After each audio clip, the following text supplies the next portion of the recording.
Welcome back to Celtic State of Mind. It is Celtic 5, Kilmarnock 1 on a day where we would like to be lifting the Championship trophy, but it certainly is 3 points closer and puts us in the strongest position we can be in. I think fair to say, gents, obviously I'm joined here by Sean and Kevin, for those who are just joining. But fair to say, gents, not a vintage second half performance, certainly didn't have the intensity levels of the first half, and we've said that a few times this season. Sean, we'll start with you. What was your impressions of the second half there?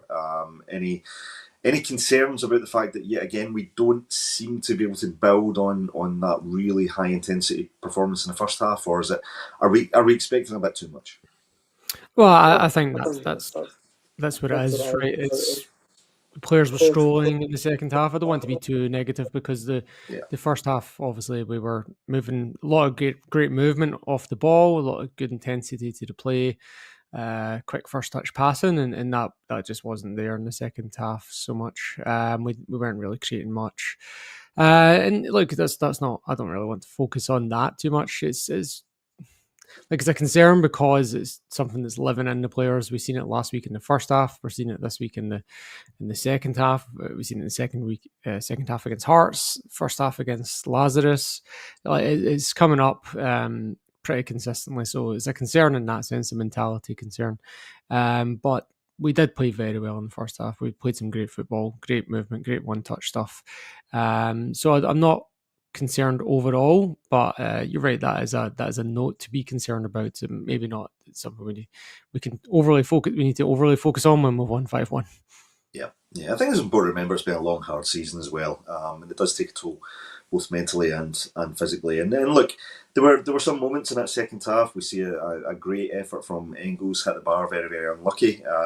We see the Bricky come to fruition again. Paul John Dykes, his favourite player, Ralston, to make the scoreline look a bit more polished, Kev. And you know, we saw some nice moments from Jota, for example. Kuhn looked a little bit sharper when he first came on. So there's a lot of positives to focus on throughout the match. Was that the best reaction we could have had to the disappointment of last week? I mean, it's 5 goals on the score sheet. Okay, we conceded one, which is a bit of a freak goal, but that's the reaction you want when you've had such a disappointing performance, right? Yeah, I think in the grand scheme of things or whatever, I don't think we could have asked for much more than today, really. Um, Especially in terms of reaction from last week. As fans, we will always ask for more because that's just the way we are, that's the way we're wired.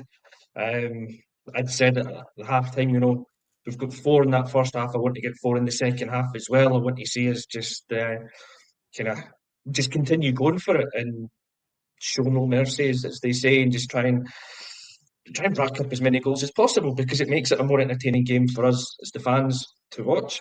But I think if you're Brendan Rodgers, if you're that team, then the reaction that you wanted was to have the game won by half time. And we certainly achieved that.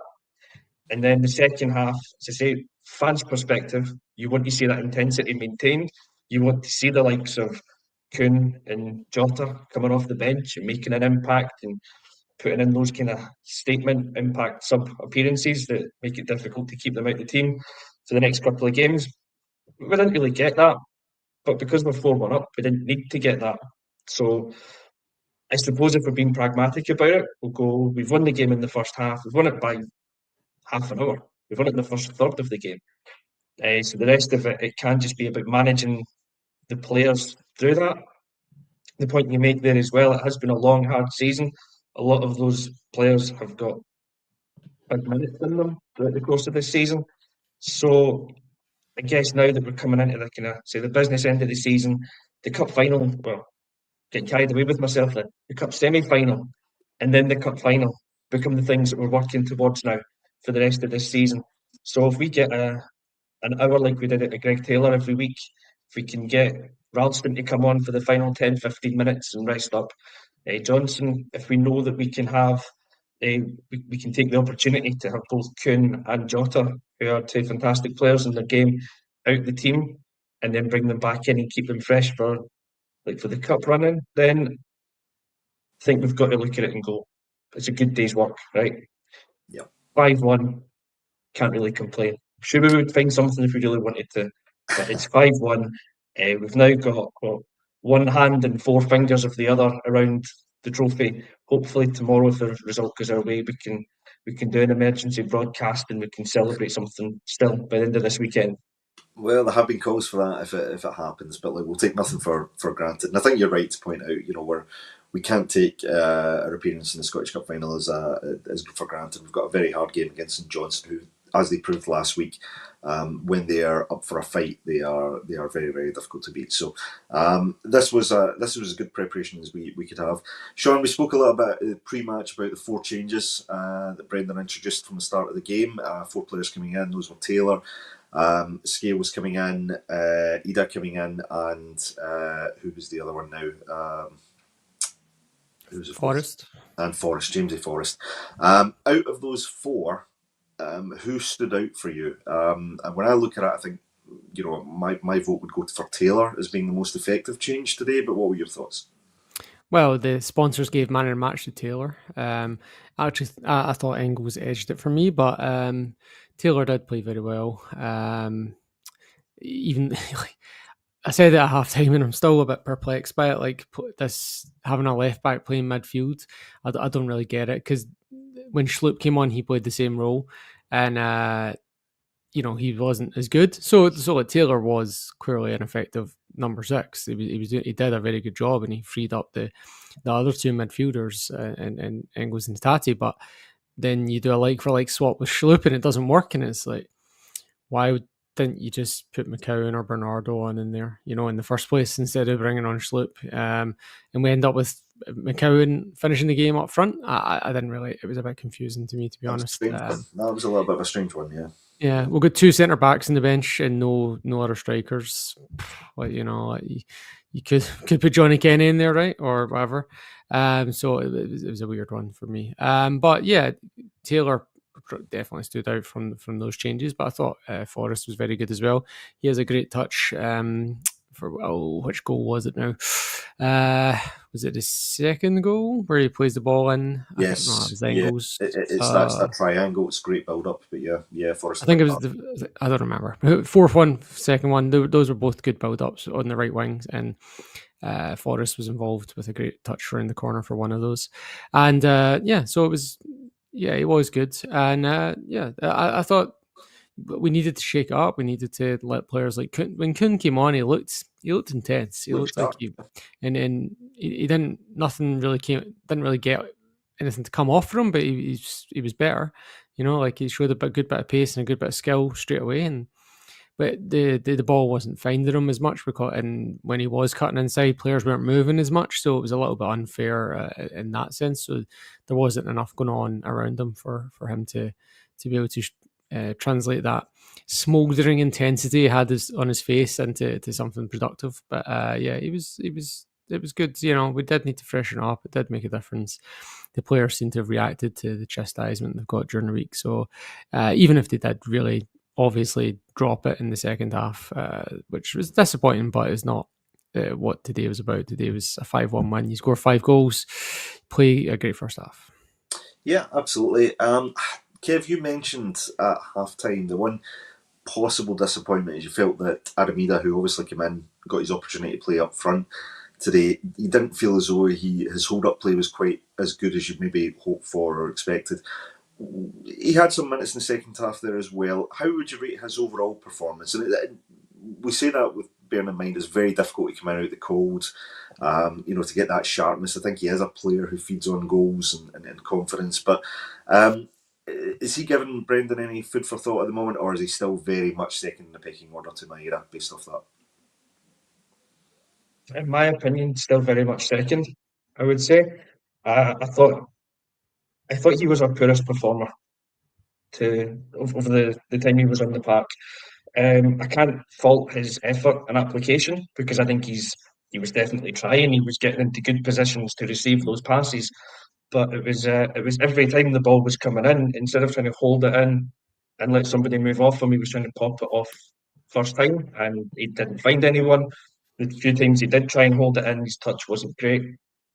I don't think he did himself very many favours in that respect today, in trying to push a case that he should be in the team more often. But to give him the credit. Like you say, he tried. He didn't hide from anything. He might have been losing the ball more often than not, but he was looking to get it again. He did make up a few decent runs to get into decent positions for crosses that didn't quite come his way. And then there's a chance right at the end before he comes off, where Hatate kind of dinks the one into him. It's just at that awkward height, I think, for him to try and control. It's quite a And tricky one. We've got a bit of criticism, but that's yeah, a difficult one. It's a difficult one to control, that one, I think. And when you look at that, you just go, there was one player in the pack that ball was going to come to at that height, the awkward height, and it was either, because he was having a game where everything that could go wrong did go wrong, even though his application was there. So I've got a bit of sympathies for him on that, but I don't think he's, like I said, I don't think he's going to play himself into Rodgers' plans as a first-team striker in this form. And unfortunately for him, fortunately for us as the fans, we've got Maeda, who just can't seem to stop scoring at the moment. I don't think we'll have very, very many situations from now until the end of the season where both Kun and Jota are out. So I think Maeda, more often than not, will be moved back through the middle. Yeah. And as I said before the game as well, he has actually been getting minutes. I think he's been coming off the bench, but not really impressing when he's been doing that. So I don't think we can really use so much the excuse of rustiness. It's a rare start for him, but it's not rare for him to be in the park. So I think there's work to be done there. There's definitely a player in him. He is a goal scorer. Maybe we need to adapt again the way that we play to his strengths if there's something missing there. But no, at the moment he's still to be filed in that work in progress category, which is a worry for next season because I want us to have a proper number 9 next season, and at the moment he's not really ticking the boxes for it. Fair enough. No, I think it's all about Pines. I do think that there's a player there, but I also think that position is probably the most challenging position to play in our team at the moment, which is the number 9. I think there's a big responsibility on there. But yeah, we certainly hope he'll come good, and hopefully if we get the title across the line, he'll get some more minutes, maybe under not quite the same pressure, which will allow him to get more used to playing in that system. Maeda obviously today was moved out to the left, accommodating Ida Kamang.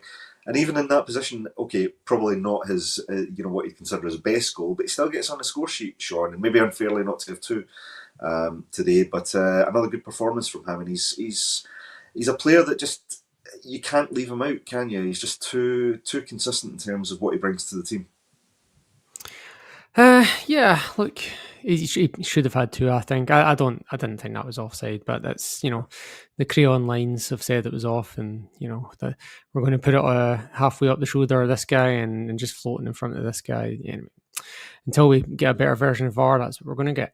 But yeah, I thought he did play well, but he also, like, especially in the second half, he did this kind of Maeda thing, right, where he has a cross, he gets through in the box, has a cross that he just puts straight out of play, that sort of thing. So, but his finishing was good. That second finish that should have stood was an excellent finish as well. Yeah, so he was good. Yeah, I felt.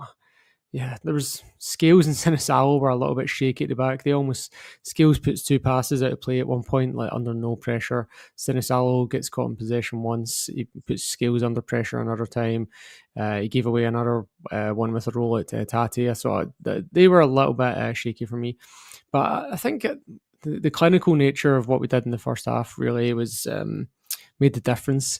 I know the stats will be affected by the fact that we took the foot off the gas in the second half, but like we had 14 shots today, 6 on target, 39 touches in the box. Last week when we lost 1-0, we had 26 shots, 9 on target and 55 touches in the box. So like we had way more chances last week and scored no goals. Today we had 5 goals from way fewer chances, and like 2 of them are screamers, so they're low percentage goals. So I think, and I don't think it flattered us, right? I think if it was 2-0 or whatever, we'd have probably kept that intensity up, right? But like, yeah, we did take the foot off the gas. So we were very good, we were very clinical, and it helped being on the good pitch that we talked about at half time. Those passes were just finding the players nicely with that.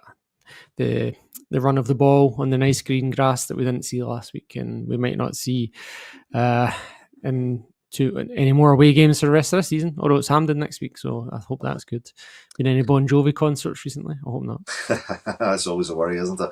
Yeah. I think you're right. I mean, like, it's, it'll seem harsh that we're just trying to pick up certain events and certain performances during the match, but I think, collectively what was great today is we saw a team that really showed their capability. When they are on it, they are, I'm going to use a word, I don't know if it's been used before, but they're sumptuous to watch, right? They are, it is fantastic football. I mean, some of the one-touch stuff, Kev, that we saw players on confidence. We're seeing centre-backs scoring, 30-yard screamers and looking like they want to do it every time. So you get a little bit spoiled with that. And then second half, as Sean says, we're well in the ascendancy, we're well on top, we're still controlling the game in possession. I don't think Kilmarnock really offered much at all today outside of that flip goal.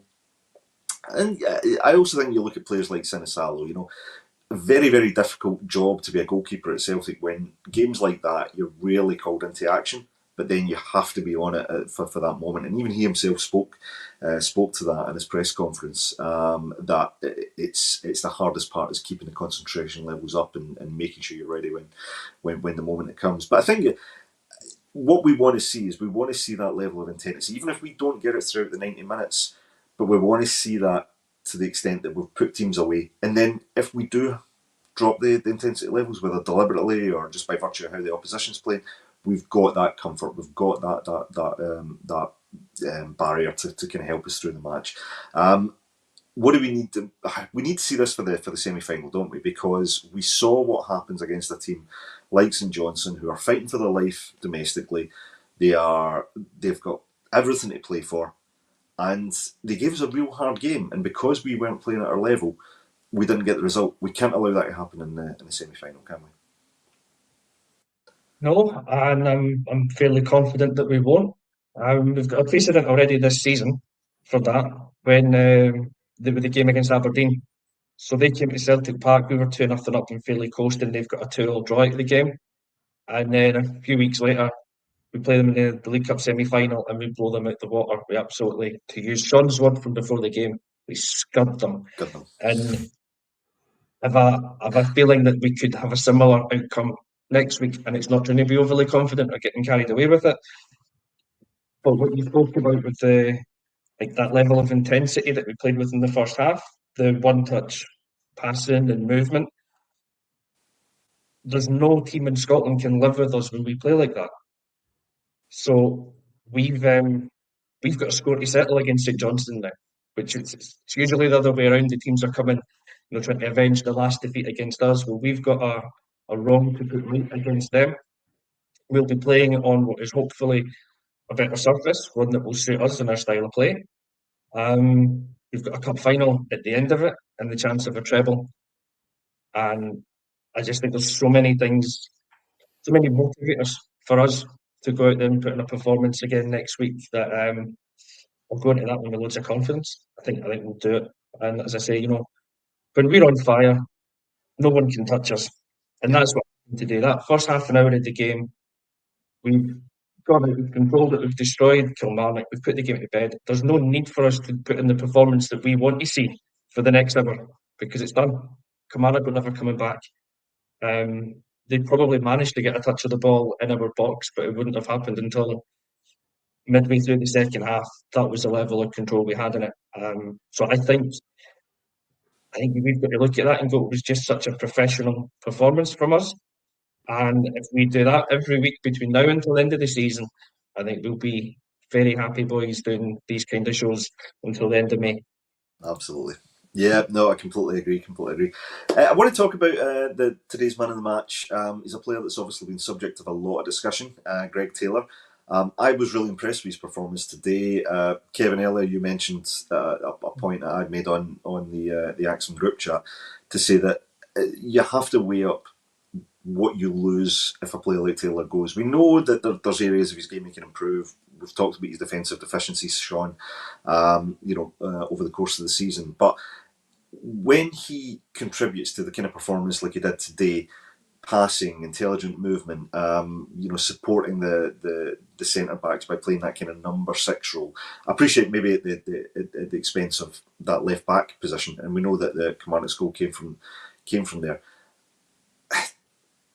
there's now doubts creeping in about whether Schlupp is the right backup to Kieran Tierney, who's confirmed is coming in. Is Greg Taylor doing anything to make you question, why we're not giving him maybe the deal that he wants to keep him there? If he's prepared to stay with the team, even with the incoming Kieran Tierney, if he's, is there even possibly an opportunity for him to play in a midfield role, and that way you accommodate both players? I mean, for me, it seems like to replace a player like Greg Taylor could cost us substantially more in transfer fees and wages than it would be just to keep a player who's obviously settled at the club. Well, I think Rodgers has been pretty public that we want to keep him, so I think it's just a Taylor decision at the end of the day. I don't think he's going for more money. I think he's going because he wants to be first choice left back, and he knows that's not going to be the case with Kieran Tierney coming in. So I don't think there's anything more to it than that.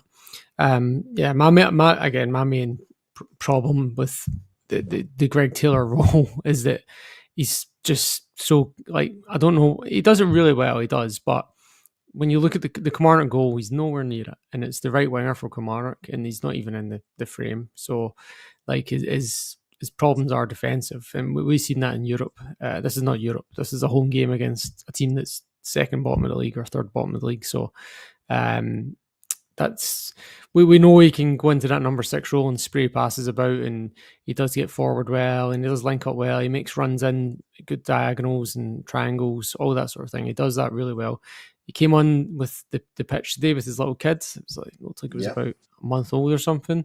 So I'm sure he's been having some sleepless nights at home. So maybe that's why he's been out of the team. I don't know. But yeah, we know what his deficiency is, and that we still want him. We rate him. He's been the best left back at the club for the last 6 years or whatever it is. I don't know what the actual number is. We'd love him to stay, but it's all down to Taylor. It's not a Celtic decision. It's not a Rodgers decision. This is a Greg Taylor decision, and hopefully he does stay. But I'd be surprised. The other funny thing about it as well is Kieran Tierney is not going to play that same role that Greg Taylor plays. So I don't know what they're going to do with that, because we've seen today that Schlupp can't do it, and I don't know that many can. We can't even shift the formation like in this, because I don't think Alistair Johnston can do it either. So I think if you got Tierney and Johnston on the wings, that's something's going to have to change there. I think we're maybe going to have one of those, Engles or Hatate type position drop back a bit. So it'll be interesting. It'll be interesting next season. I don't know. Yeah. Yeah, absolutely. Just bringing some of the comments at the moment to that. So, Patrick Doherty, welcome to the show. A statement of intent from Taylor today. I think, that's clear. Kaiser comes in to say, don't think Taylor is worth the 25k a week, which is alleged that he's looking for in a 5k win bonus. Just saying. Again, I think it's all about opinions, so no issues with that.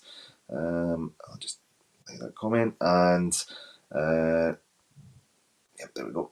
Taylor, Stephen Dunbar, Taylor was very good, took the foot off the pedal at 4, good win nonetheless. Engles corners very poor and all good 3 points. I would agree, I think it's good 3 points. I actually think we saw a good performance from Engles today.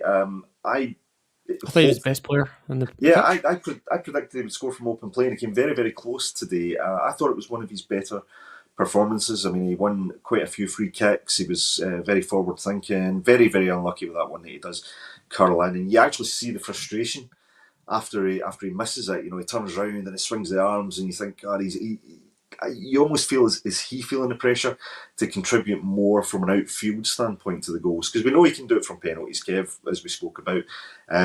Somebody made the point, I think it was around about half time, saying, why is Engles taking the corners? He's a big guy, he's got a bit of a physical presence. Would he be better in the box? And I noticed at one point Jota was going to take the corner, and actually Engles came over and they decided to do the short corner. And it did make me think of that comment, say, well, maybe Engles would be better, better presence in the box. Jota's got a good delivery as well.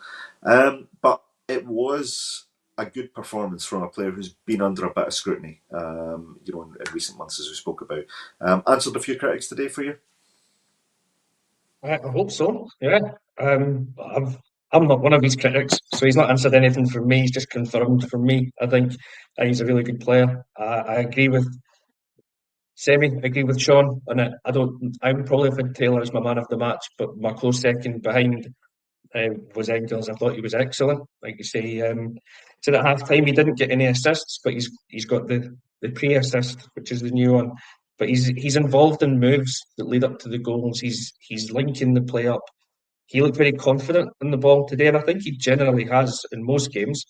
But today, again, like we were saying before the game, right? I thought the midfield had been pretty poor for the last few weeks, and it was a collective. So you could, if you're having a bad game, you want to look to the player next to you and make sure he's having a good game, and he'll help you kind of raise your levels and see you through. And Engels wasn't getting that, I don't think, so much from Callum and from Rio in the last few weeks. Today, they're on form, which helps him. It eases him into the game. Kilmarnock were poor, which also helps. He was getting a bit of time and space in the ball, and if with the ability that he's got, if you give him that, he will make things happen. So with either, the stars did not align for him. Things did not work out his way, but for Engels, I think the stars did align for him today. Everything was falling into place for him, and yeah, I hope he has answered some critics with his performance. I thought he was one of the star men. The point with the corners, though, I'd still rather have him take the corner than be in the middle for one. I know he's a big lad. I don't think he's an aerial threat. You know, just because he's tall doesn't mean he's going to be good in the air. I think Well, his strength at a set piece lies more in the delivery rather than being on the end of it. And the shot that he almost scores with, although it's not a dead ball situation, he's got the time to set himself and almost make it one. And you can see he's got the technique and the delivery that he's so close to putting that one in the top corner. So I think that's where all his strengths are. And today, everything just kind of fell into place for him. And that's a great thing because hopefully it gives him a bit of confidence again going into the next couple of games, and we can see him kick on again in the last few matches. And as I said, we're playing towards a potential cup final. He can be a big player that can help us get there. And today's kind of performance, I think, signifies that. Yeah, and you hope that as these guys are starting to pick up their performances a little bit, players like Ida will benefit from that, because I do think the delivery from Engles, as you say, and it is what you'd lose if you took him off corners. He has got an excellent delivery, and you're hoping that players like Ida, for example, maybe feed off that. But we need to get them, playing more consistently and together, etc.